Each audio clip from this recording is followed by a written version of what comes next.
پھر فرمایا وہ لوگ جو اللہ کے راستے میں اپنے مال خرچ کرتے ہیں، پھر خرچ کرنے کے بعد نہ احسان جتاتے ہیں نہ اذیت دیتے ہیں کہ ہم نے اتنا لگایا تھا، اتنا خرچ کیا تھا، میں نے کرسیاں خرید کے دی تھی، مجھے ہی آج کرسی نہ ملی، اور نہ اذیت دیتے ہیں.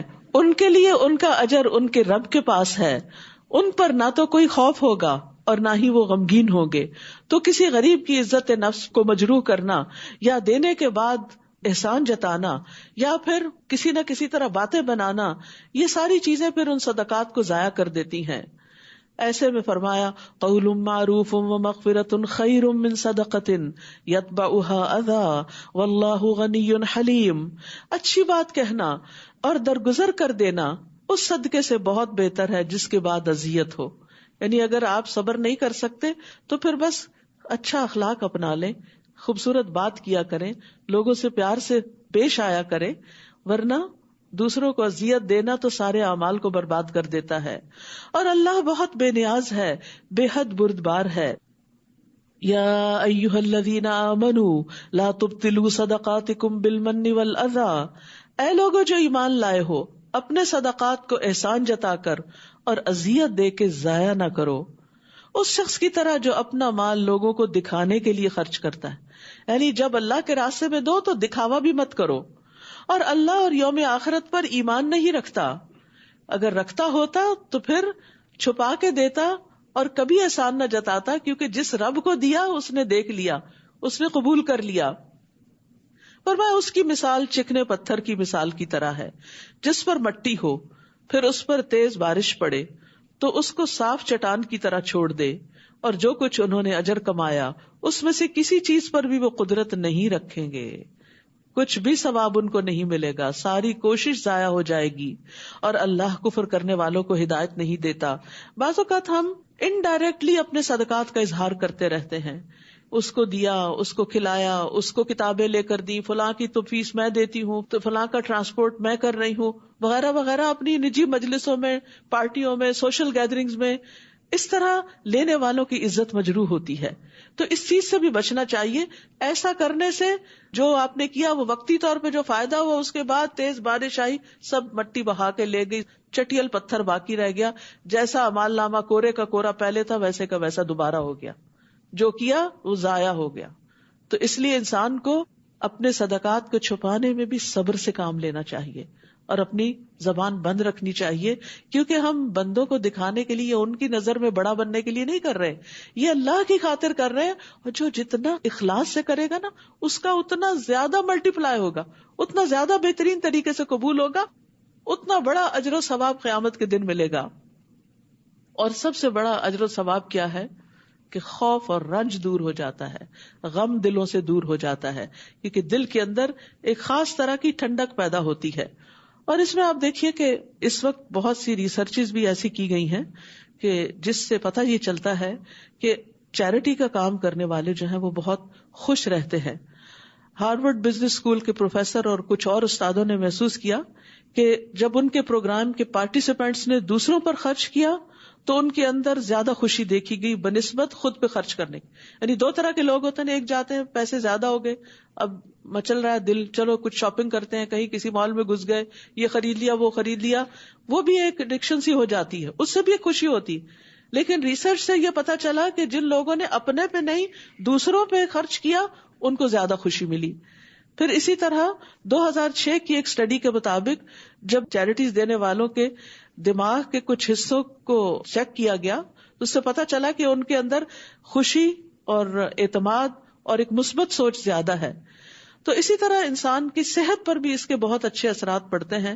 بہت سے دائمی امراض کا علاج صدقے سے کیا گیا، اسٹریس کا علاج صدقے سے کیا گیا، کیونکہ صدقہ کرنا کیا ہے؟ شکر گزاری ہے، اور شکر گزاری جو ہے وہ نعمتوں میں اضافے کا باعث ہے.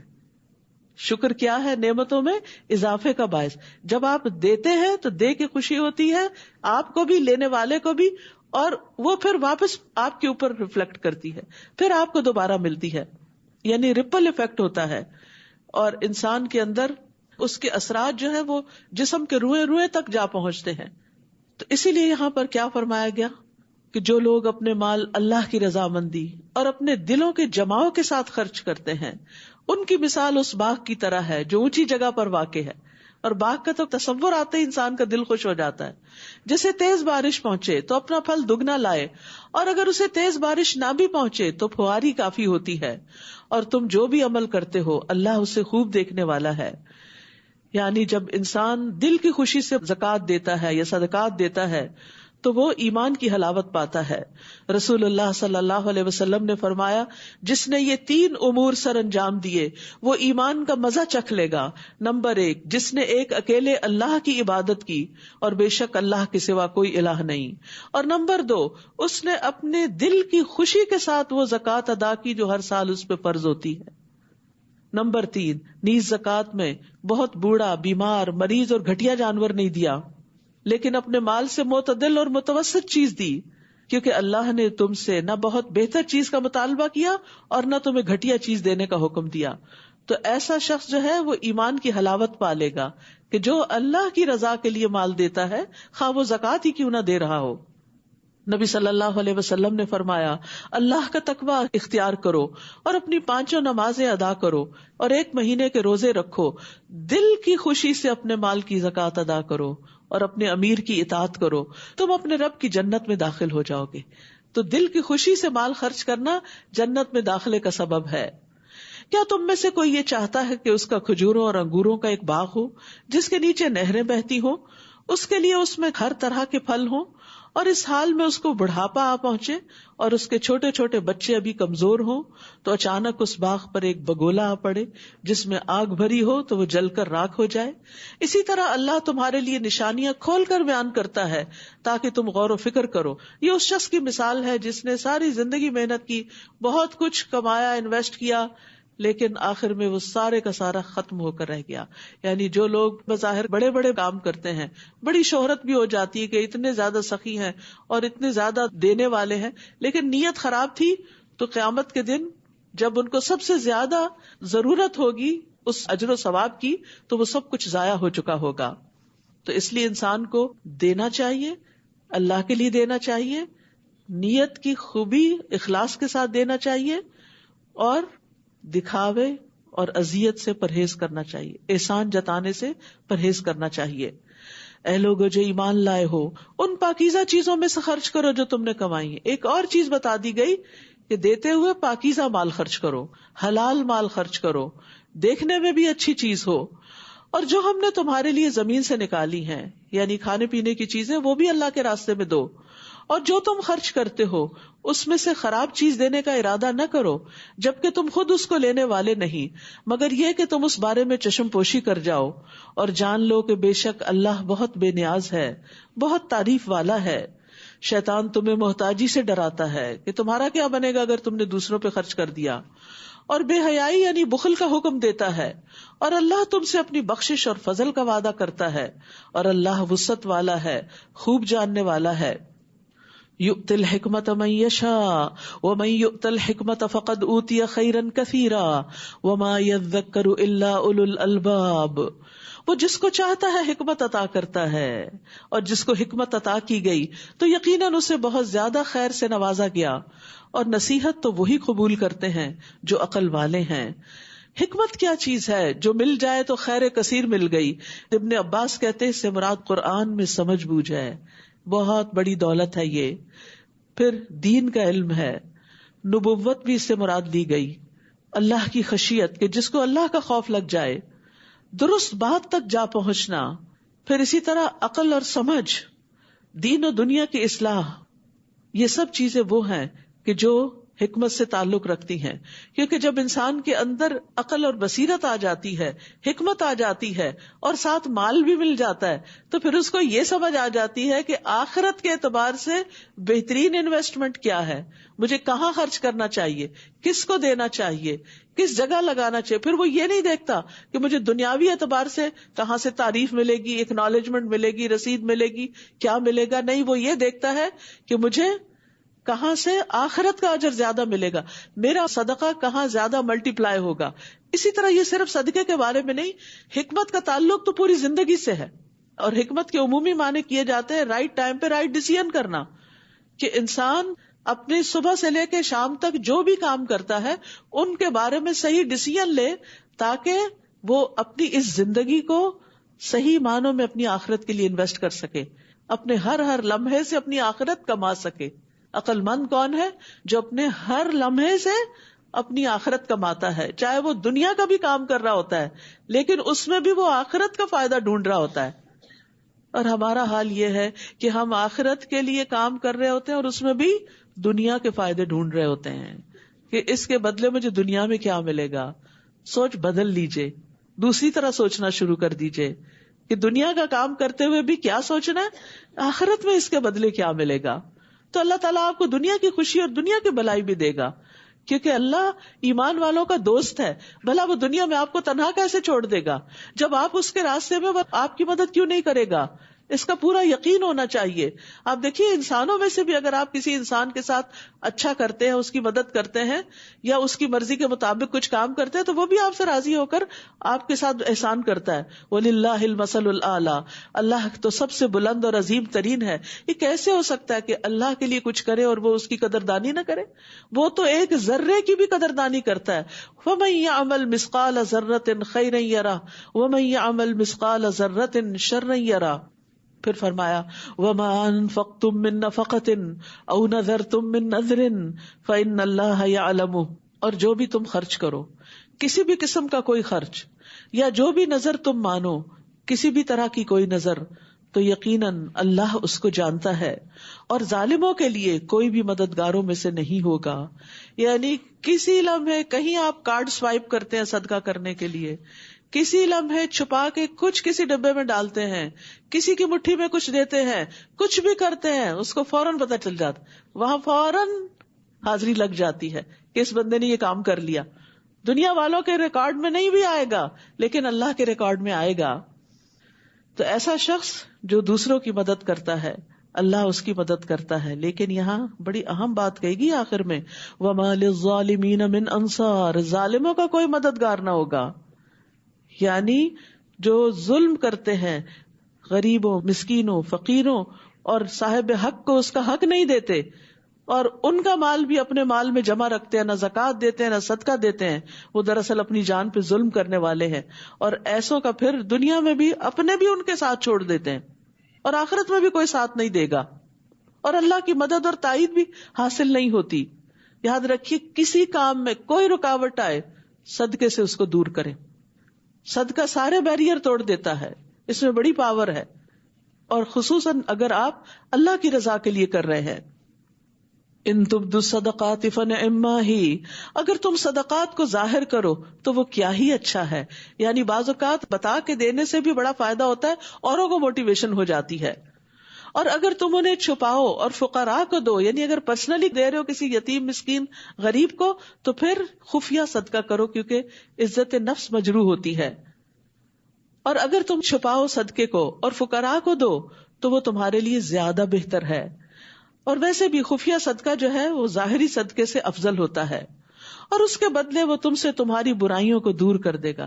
جس کو اپنے گناہوں کا خوف ہو وہ صدقہ کرنا شروع کر دے، اس کے نامہ اعمال سے اس کے گناہ مٹنے لگیں گے، اس کے گناہوں کی آگ جو بھڑک رہی ہے وہ ٹھنڈی ہونے لگے گی، اس کے حالات سنورنے لگیں گے.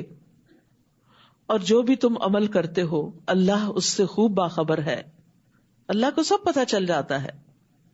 ان کو ہدایت دینا آپ کے ذمہ نہیں، لیکن اللہ جسے چاہتا ہے ہدایت دیتا ہے. اور مال میں سے جو بھی تم خرچ کرو گے، جو بھی چھوٹا بڑا، کوائنز، کیش، فوڈ، کپڑا، کسی بھی قسم کی کوئی چیز جو کسی کی ضرورت کی ہو، اور خاص طور پر دین کے کام میں کسی چیز کی ضرورت ہو، وہ سب تمہارے اپنے ہی فائدے کے لیے. اس وقت وہ سب لوگ مجھے یاد آ رہے ہیں جنہوں نے یہ بلڈنگ خریدی تھی مل کے، اور آج ہم اس چھت کے نیچے بیٹھ کر اللہ کا کلام پڑھ رہے ہیں، سن رہے ہیں، اور ہمارے دلوں کو ایک گرمائش مل رہی ہے. وہ سب اس کے اجر میں شریک ہیں کیونکہ ان کی بدولت ایک نیکی کا کام آگے بڑھ رہا ہے. اگر یہ چھت نہ ہو تو ہم کہاں بیٹھ کے کریں گے یہ کام. پھر فرمایا اور مال میں سے جو بھی تم خرچ کرو گے تو وہ تمہاری اپنی ذات کے فائدے کے لیے ہے. یعنی کسی اور کو تو آپ دے ہی رہے ہو لیکن اصل میں آپ کے نامہ اعمال میں جمع ہو رہا ہے. اور تم تو صرف اللہ کا چہرہ چاہنے کے لیے ہی خرچ کرتے ہو. یعنی مقصد کیا ہونا چاہیے کہ یا اللہ مجھے تیرے دیدار کا شوق ہے، تجھ سے ملاقات کی محبت ہے، تو اس سے محروم نہ کرنا. یعنی ہمارے اور ہمارے رب کے بیچ میں ہمارے گناہوں کی آڑ ہے، حجاب ہے، ہمارے گناہ رکاوٹ ہیں. تو جب ہم صدقات کرتے ہیں تو گناہ ہٹنے لگتے ہیں، اور ہٹتے ہٹتے جب اسی حال میں انشاءاللہ دنیا سے جائیں گے تو قیامت کے دن اور آخرت میں جنت میں اللہ سبحانہ وتعالیٰ اپنی رحمت سے ایسے لوگوں کو اپنا دیدار کروائے گا. اور جو بھی تم مال میں سے خرچ کرو گے تو وہ تمہیں پورا پورا واپس دے دیا جائے گا. اللہ اکبر. اللہ کو ضرورت نہیں، بظاہر لگ رہا ہے کہیں گم رہا ہے، کہیں جا رہا ہے، یہ تو تمہارا ہی جمع ہوا ہے. آپ دیکھیے جب ہم پیسے لے کے جاتے ہیں نا بینک میں جمع کرانے کے لیے، بڑے کانفیڈنٹ فیل کرتے ہیں اب ہمارے اتنے ہو گئے. یا بینک ٹرانسفر کوئی ہوتی ہے، چاہے آپ کی سیلری کی ہو یا کسی بھی چیز کی، تو ایک بڑی خوشی ہوتی ہے کہ اب اتنے سے اتنے پہ پہنچ گئے ہم. لیکن دوسری طرف ایک اور بینک بھی ہے، آخرت بینک. ہم بعض اوقات اپنے بینک سے نکال کر آخرت بینک میں ڈال رہے ہوتے ہیں، اس وقت اتنی خوشی یا اتنا کانفیڈنس یا اتنی تسلی نہیں ہوتی. کیا اللہ پہ اعتماد نہیں؟ بندوں پہ اعتماد کر کے اپنے ساری جمع پونجی ان کو دے آتے ہیں، وہ سالوں سال رکھ کے فائدہ اٹھائیں، کوئی غم نہیں، خوش ہیں، بندوں کے بینک میں محفوظ سمجھتے ہیں. لیکن جو اللہ کے بینک میں جا رہا ہے اس کو کیوں نہیں محفوظ سمجھتے؟ وہ تو کئی گنا زیادہ ملٹی پلائی ہونے والا ہے، وہ تو سب سے زیادہ محفوظ ہے. کتنا خوبصورت ہے یہ جملہ، وَمَا تُنْفِقُوا مِنْ خَيْرٍ يُوَفَّ إِلَيْكُمْ. جو بھی خیر میں سے، مال میں سے کچھ بھی خرچ کرو گے پورا پورا واپس مل جائے گا. پھر آخرت میں جب چاہو گے کیش کرو گے اس کو، اور کس طرح ملے گا تم سوچ بھی نہیں سکتے. اور تم ظلم نہ کیے جاؤ گے. کیسے کیسے وعدے ہیں اللہ کے، اگر ان وعدوں پر یقین ہو تو ہمیں اللہ کے راستے میں دینے میں کچھ مشکل نہ ہو. لیکن اصل چیز کیا ہے؟ خرچ کرنے میں اخلاص ہونا چاہیے. رسول اللہ صلی اللہ علیہ وسلم نے فرمایا بے شک اللہ صرف وہ عمل قبول کرتا ہے جو خالص اسی کے لیے ہو. وہ برکت بھی اسی میں ہوتی ہے، اصل میں تھوڑے میں بھی زیادہ ہو جاتی ہے، اور اس کے کرنے سے اسی کا چہرہ مقصود ہو. الذی یؤتی مالہ یتزکا وما لأحد عنده من نعمۃ تجزا الا ابتغاء وجہ ربہ الاعلی ولسوف یرضی. جو اپنا مال اس لیے دیتا ہے کہ گناہوں سے پاک ہو جائے، غلطیوں سے پاک ہو جائے، حالانکہ اس کے ہاں کسی کا کوئی احسان نہیں، وہ احسان کے بدلے کے طور پہ نہیں دے رہا کہ اس کا بدلہ دیا جائے، مگر وہ تو صرف اپنے اس رب کا چہرہ طلب کرنے کے لیے دیتا ہے جو سب سے بلند ہے، اور یقیناً ان قریب وہ ضرور راضی ہو جائے گا. یعنی دینے والوں سے اللہ راضی ہو جائے گا. ہم سب چاہتے ہیں اللہ ہم سے راضی ہو جائے، تو اس کا طریقہ بتا دیا گیا کہ وہ کیسے راضی ہوتا ہے. کتنا خوبصورت موقع ہے اس زندگی میں ہمارے پاس کہ ہم ان اعمال کے ذریعے اپنے رب کو راضی کر کے جائیں اس دنیا سے. کیونکہ جو چھوڑ کے جائیں گے اس سے تو انسان بھی راضی نہیں ہوتے، وہ بھی آپس میں لڑتے جھگڑتے رہتے ہیں. حدیث میں آتا ہے، مسند احمد کی روایت ہے، جو شخص اللہ کا چہرہ چاہنے کے لیے صدقہ کرے اور اسی پر اس کا اختتام ہو، اپنی نیت خراب نہ کرے، وہ جنت میں داخل ہوگا. پھر فرمایا یہ صدقات خصوصاً ان فقراء کے لیے ہیں جو اللہ کے راستے میں گھیر لیے گئے، یعنی وہ دن رات دین کا کام کرنے میں لگے ہوئے ہیں. اشارہ ہے اصحاب صفہ کی طرف جو اپنے گھر بار چھوڑ کر مدینہ میں آئے تھے، اور نہ ان کا اپنا کوئی گھر تھا، نہ کوئی اسپیشل بیڈ رومز تھے، اور نہ کھانے کو کوئی پراپر غذا تھی. وہ نبی صلی اللہ علیہ وسلم کے پاس دین سیکھنے کے لیے آئے تھے، اور جب کبھی کسی جنگ وغیرہ کا موقع آتا تو وہ آپ کی فوج کے سپاہی بن جاتے. تو چونکہ ان لوگوں کے پاس کوئی کام، کاروبار اور اس طرح بزنس نہیں تھا، تو ان لوگوں پر پھر خرچ کرنا سب سے افضل قرار دیا گیا. یہاں للفقراء الذین احصروا فی سبیل اللہ، کہ جو اللہ کے راستے میں گھیر لیے گئے، جو زمین میں اپنی معاش کے لیے چلنے پھرنے کی استطاعت نہیں رکھتے. ایک ناواقف حال ان کے سوال نہ کرنے کی وجہ سے انہیں مالدار سمجھتا ہے. آپ انہیں ان کے چہرے کی علامت سے پہچان لیں گے. وہ لوگوں سے لپٹ کے سوال نہیں کرتے، اور جو کچھ بھی ان پر تم اپنے مال میں سے خرچ کرو گے تو یقیناً اللہ اس کو خوب جاننے والا ہے. عموماً یہ ہوتا ہے کہ انسان برابر کے لوگوں کو جب کوئی تحفہ وغیرہ دیتا ہے تو بعض اوقات اس سے بھی اچھا مل جاتا ہے، یا کچھ نہ کچھ تو ملتا ہی ہے. انسان اپنے رشتے داروں کو دیتا ہے، کسی تقریب کے موقع پر واپس پلٹ آتا ہے. لیکن جب انسان ایسے لوگوں پہ خرچ کرتا ہے جن کے پاس ہوتا کچھ نہیں، وہ دولت کمانے کے قابل نہیں ہوتے تو وہاں سے واپس کچھ آنے کی امید نہیں ہوتی نا. تو وہ انسان صرف اور صرف اللہ ہی کے لیے دے رہا ہوتا ہے. تو فرمایا کہ ان پہ جو کچھ خرچ کرو گے تو یقیناً اللہ اس کو خوب جانتا ہے, اللہ تمہیں اس کا بدلہ دے گا. پھر فرمایا الذین ينفقون اموالهم باللیل والنہار سرا وعلانیہ فلہم اجرہم عند ربہم ولا خوف علیہم ولا هم يحزنون. وہ لوگ جو اپنے مال رات اور دن چھپے اور کھلے خرچ کرتے ہیں, رات کو بھی کرتے ہیں دن کو بھی کرتے ہیں. آ رہا ہے رمضان تو ہر رات تراویحوں کے لیے مسجد جائیں گے تو رات کو بھی ضرور کیجئے, یعنی اس آیت پر عمل کر لیجئے رمضان میں. اور چھپے اور کھلے, کبھی سامنے اور کبھی چھپا کے, تو ان کے لیے ان کا اجر ان کے رب کے پاس محفوظ ہے, اور ان پر نہ کوئی خوف ہوگا اور نہ ہی وہ غمگین ہوں گے. تو انفاق فی سبیل اللہ کے بارے میں یہ آخری آیت تھی اس کانٹیکس میں کہ صدقات رنج و غم کا علاج ہیں, ڈپریشن کا علاج ہیں, چاہے تھوڑا تھوڑا ہی انسان کیوں نہ کرتا رہے. الذین یأکلون الربا لا یقومون الا کما یقوم الذی یتخبطہ الشیطان من المس. وہ لوگ جو سود کھاتے ہیں وہ قیامت کے دن کھڑے نہ ہو سکیں گے. ایک طرف صدقات دینے والے اور دوسری طرف ان کے مقابلے میں سود کھانے والے, یعنی جو کسی ضرورت مند کی ضرورت پر اس کو قرضہ دیتے ہیں اور پھر جتنا دیتے ہیں اس سے بڑھا کے واپس لیتے ہیں, وہ قیامت کے دن کھڑے نہ ہو سکیں گے مگر جس طرح وہ کھڑا ہوتا ہے جسے شیطان نے چھو کر خپتی بنا دیا ہو. یہ سزا اس وجہ سے ہے کہ وہ کہتے ہیں کہ بے شک تجارت بھی سود ہی کی طرح ہے, حالانکہ تجارت کو اللہ نے حلال کیا اور سود کو حرام. تو جس کے پاس اس کے رب کی طرف سے کوئی نصیحت آ جائے اور وہ آئندہ کے لیے باز آ گیا تو جو وہ پہلے لے چکا وہ اسی کا ہوا اور اس کا معاملہ اللہ کے سپرد ہے. اور جو کوئی سود کی طرف دوبارہ لوٹ آئے تو یہی لوگ آگ کے ساتھی ہیں. سود کی طرف لوٹنا آگ میں جانے کے برابر ہے اور وہ اس میں ہمیشہ رہنے والے ہیں. سود کا لین دین ایک ناقابل معافی گناہ ہے.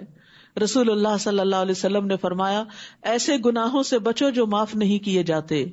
ایک روایت میں فرمایا جن گناہوں کا کفارہ نہیں ہوتا. جس نے کسی چیز میں خیانت کی قیامت کے دن اسے اس کے ہمراہ لایا جائے گا. اور سود کھانے والے کے بارے میں ہے کہ جس نے سود کھایا وہ اس کی وجہ سے قیامت کے دن دیوانہ اور بدحواس اٹھے گا.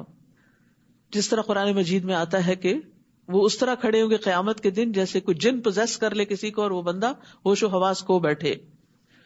رسول اللہ صلی اللہ علیہ وسلم نے فرمایا سود کھانے والے, اس کے کھلانے والے, اس کی گواہی دینے والے, اس کا معاملہ لکھنے والے سب پر لعنت فرمائی. سود سے منسلک ہر شخص گناہ میں برابر کا شریک ہوتا ہے. رسول اللہ صلی اللہ علیہ وسلم نے فرمایا سود کے 72 دروازے ہیں, سب سے کم درجے کا گناہ آدمی کا اپنی ماں سے زنا کرنے کے برابر ہے. یمحق اللہ الربا ویربی الصدقات واللہ لا يحب كل کفار اثیم. اللہ سود کو مٹاتا ہے اور صدقات کو بڑھاتا ہے اور اللہ کسی سخت ناشکرے بہت گناہگار سے محبت نہیں کرتا. یعنی سود کا لین دین کرو گے تو اللہ کی محبت سے محروم ہو جاؤ گے. ابن عباس کہتے ہیں کہ اس آیت کا مطلب یہ ہے کہ اللہ سود خار کا نہ صدقہ قبول کرتا ہے, نہ جہاد, نہ حج, نہ اس کی صلہ رحمی قبول کرتا ہے. اس کے برعکس جو صدقات دیتا ہے تو اللہ اس میں برکت ڈالتا ہے اور دنیا اور آخرت میں اس کو کئی گنا بڑھا دیتا ہے. اور اللہ ہر اس شخص سے محبت نہیں کرتا جو سود کے حرام ہونے کا انکار کرتا ہو یا اسیم جو سود کھا کر گناہ میں پڑنے والا ہو. رسول اللہ صلی اللہ علیہ وسلم نے فرمایا جو شخص سود کے ذریعے مال میں اضافہ کرے گا اس کے کام کا انجام مال کی قلت ہوگا, یعنی اس کو پورا نہیں پڑے گا. رسول اللہ صلی اللہ علیہ وسلم نے فرمایا جس نے حرام مال کمایا پھر اس سے غلام وغیرہ آزاد کیا اور اس سے رشتہ داروں کو دیا تو وہ اس پر باعث گناہ ہوگا. یعنی حرام مال صدقہ کرنے سے ثواب کی بجائے الٹا گناہ ہوتا ہے. ان الذین آمنوا وعملوا الصالحات, بے شک جو لوگ ایمان لائے اور انہوں نے نیک اعمال کیے اور نماز قائم کی اور زکوٰۃ ادا کی, ان کے لیے ان کا اجر ان کے رب کے پاس ہے, ان پر نہ کوئی خوف ہوگا اور نہ ہی وہ غمگین ہوں گے. اے لوگو جو ایمان لائے ہو اللہ سے ڈرو اور سود میں سے جو لوگوں کے ذمے باقی رہ گیا ہو اسے چھوڑ دو اگر تم واقعی مومن ہو، اور اگر تم ایسا نہیں کرتے تو اللہ اور اس کے رسول کی طرف سے اعلان جنگ سن لو، اور اگر تم توبہ کر لو تو تمہارے لیے صرف تمہارے اصل مال ہیں، نہ تم ظلم کرو نہ ظلم کیے جاؤ، اور اگر وہ مقروض تنگ دست ہو تو اسے آسانی تک مہلت دینا ہے، اور اگر تم اصل قرض صدقہ کر دو تو وہ تمہارے لیے اور بہتر ہے اگر تم جانتے ہو۔ واتقوا یوما ترجعون فیہ الی اللہ، اور اس دن سے ڈرو جب تم اللہ کی طرف لوٹائے جاؤ گے۔ ایک دن دنیا سے جانا ہے، دنیا کا عیش و عشرت چھوڑنا پڑے گا اور اللہ کے حضور حاضر ہونا ہوگا، پھر ہر شخص کو جو اس نے کمایا پورا پورا بدلہ دے دیا جائے گا اور وہ ظلم نہ کیے جائیں گے۔ سورۃ البقرہ اس لحاظ سے بھی بڑی اہم ہے کہ اس میں قرآن مجید کی سب سے عظیم آیت آیت الکرسی ہے اور سب سے طویل آیت آیت دین ہے۔ یا ایھا الذین آمنوا اذا تداینتم بدین الی اجل مسمی فاکتبوہ، اے لوگو جو ایمان لائے ہو جب تم ایک وقت مقرر تک کے لیے آپس میں قرض کا لین دین کرو تو اسے لکھ لیا کرو۔ اور یہ لکھنا صرف غیروں کو دینے کے لیے نہیں، رشتہ داروں کو بھی جب دو لو تو اسے لکھا کرو، کیونکہ سب سے زیادہ جو لڑائی جھگڑے فتنے فساد خاندانوں کے اندر گھرانوں کے اندر ہوتے ہیں اور ایک دوسرے کے ساتھ دھوکہ دہی ہوتی ہے وہ مالی معاملات میں ہوتی ہے، اس لیے اس چیز کے بارے میں بہت محتاط رہنے کی ضرورت ہے۔ اور چاہیے کہ تمہارے درمیان ایک لکھنے والا عدل کے ساتھ لکھے، اور لکھنے والے کو لکھنے سے انکار نہیں کرنا چاہیے، جیسا کہ اللہ نے اسے سکھایا اس کا شکر ادا کرے اور دوسروں کی مدد کرے۔ تو اس کو بغیر کسی عذر کے لکھنا چاہیے، اور املا اس شخص کو کروانی چاہیے جس کے ذمہ حق یعنی قرض ہو، اور اسے اللہ سے ڈرنا چاہیے جو اس کا رب ہے اور اس میں سے کسی بھی چیز کی کمی نہ کرے۔ پھر اگر وہ شخص جس کے ذمہ حق یعنی قرض ہو وہ ناسمجھ ہو یا کمزور ہو یا املا کروانے کی خود استطاعت نہ رکھتا ہو تو اس کا ولی عدل کے ساتھ املا کروائے، اور اپنے مسلمان مردوں میں سے 2 کو گواہ بنا لو۔ پھر اگر 2 مرد نہ ہوں تو ان گواہوں میں سے جنہیں تم پسند کرتے ہو 1 مرد اور 2 عورتیں گواہی دیں۔ اگر ان دونوں میں سے کوئی ایک عورت بھول جائے تو ان میں سے ایک دوسری کو یاد دہانی کرا دے۔ یہ عورتوں کی سہولت کے لیے بات رکھی گئی، کوئی ڈسکریمنیشن کی بات نہیں ہے۔